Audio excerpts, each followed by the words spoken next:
When the mind conjures images of medieval warfare, it often defaults to the thunderous charge of armored knights, the clash of swords, or the impregnable walls of a besieged castle. Yet, on countless battlefields, from the muddy fields of Agincourt to the sun-baked plains of Spain, another figure stood pivotal, his presence often dictating the ebb and flow of combat: the archer.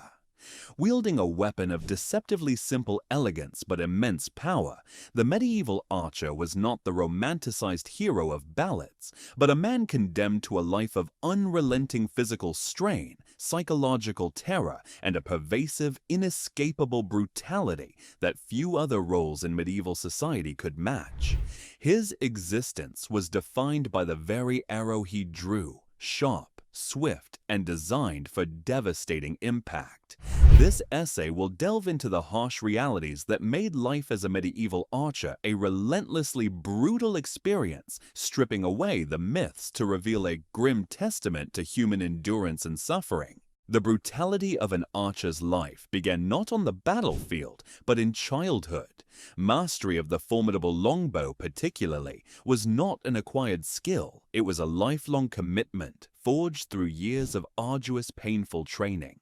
Young boys, often from humble backgrounds, would begin their tutelage with bows scaled to their size, gradually progressing to ever heavier models. The draw weight of a war longbow, often exceeding 100 pounds and sometimes reaching 180 pounds, was immense, requiring incredible physical strength and stamina.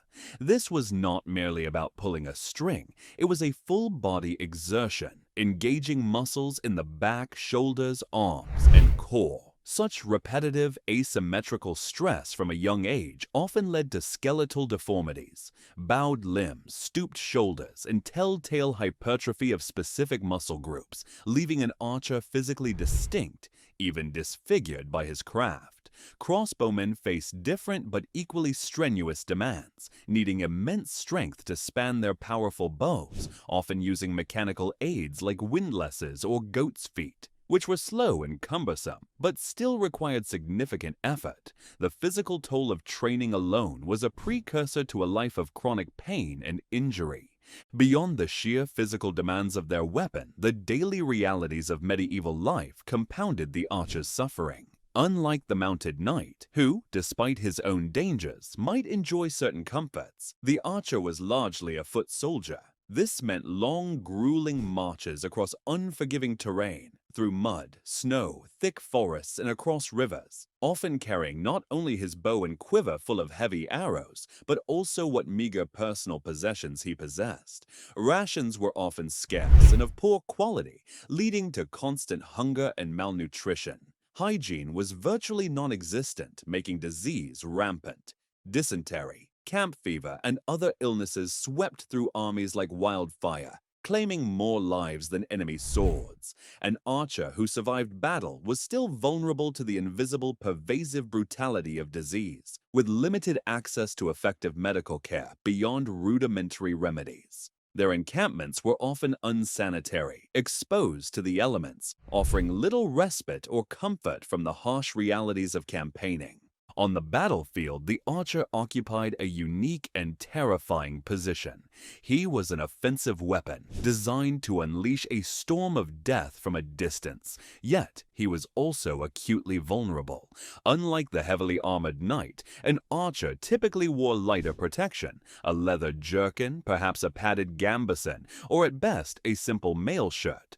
This allowed for greater mobility and ease of drawing the bow, but offered minimal defense against enemy arrows, bolts, or the charge of cavalry. When an enemy charge did break through, or if the archers were forced into a desperate melee, they were at a severe disadvantage.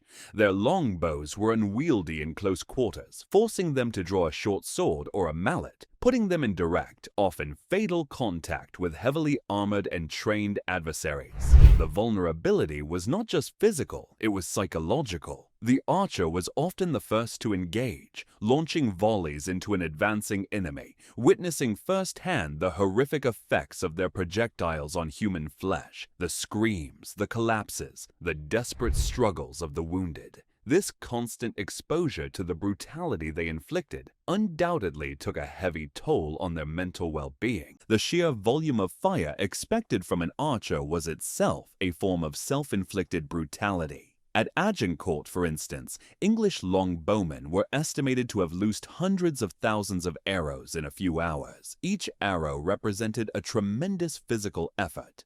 Maintaining this rate of fire for sustained periods pushed the archer to his physical limits, leading to exhaustion, muscle failure, and agonizing cramps. Imagine the burning muscles, the chafed skin, the throbbing joints, all while trying to maintain accuracy amidst the chaos and terror of battle.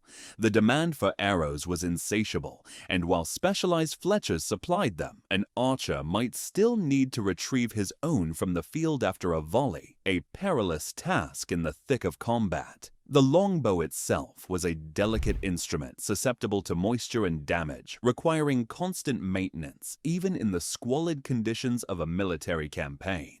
Beyond pitched battles, archers were indispensable in sieges, another brutal facet of medieval warfare. They would rain down arrows on besieged garrisons, attempting to deplete enemy numbers and suppress defenders. But they were also on the receiving end of counterfire from the castle walls, exposed for hours on end to projectiles, boiling oil, or heavy stones dropped from above. Archers might also be used in daring assaults, scaling ladders or entering breached walls, placing them in the most dangerous vanguard positions. Their role in a siege was protracted, monotonous, and relentlessly dangerous, a test of patience and nerve as much as skill. The grim realities of starvation and disease that often accompanied sieges affected both besieger and besieged, adding another layer of suffering to the archer's already arduous life. The psychological brutality faced by a medieval archer was perhaps the most insidious. They were often tasked with softening up the enemy, firing into densely packed formations, witnessing individual deaths up close through the rain of arrows. This detached yet effective killing, combined with the constant threat to their own lives, would undoubtedly leave deep psychological scars. The fear of an enemy charge, the terror of being overrun, the sounds of battle, the screams of men and horses, the clang of steel, the thud of arrows finding their mark, all contributed to a pervasive atmosphere of dread.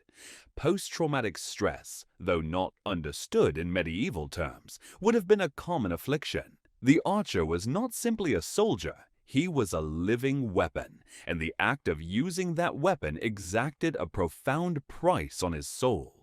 Moreover, the social standing and prospects of an archer, while often better than a common peasant, were still fraught with uncertainty and inferiority compared to the knightly class. While successful archers could gain renown and better pay, their lives were largely dictated by their lord's whims. They were often employed on a seasonal basis, leaving them with uncertain futures when campaigns concluded. Unlike a knight who fought for glory, land, and lineage, an archer fought for pay, for survival, and often for his lord's personal gain.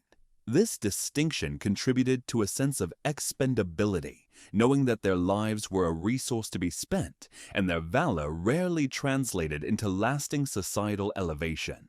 The brutality of their precarious existence extended beyond the battlefield into the economic and social uncertainties of their everyday lives.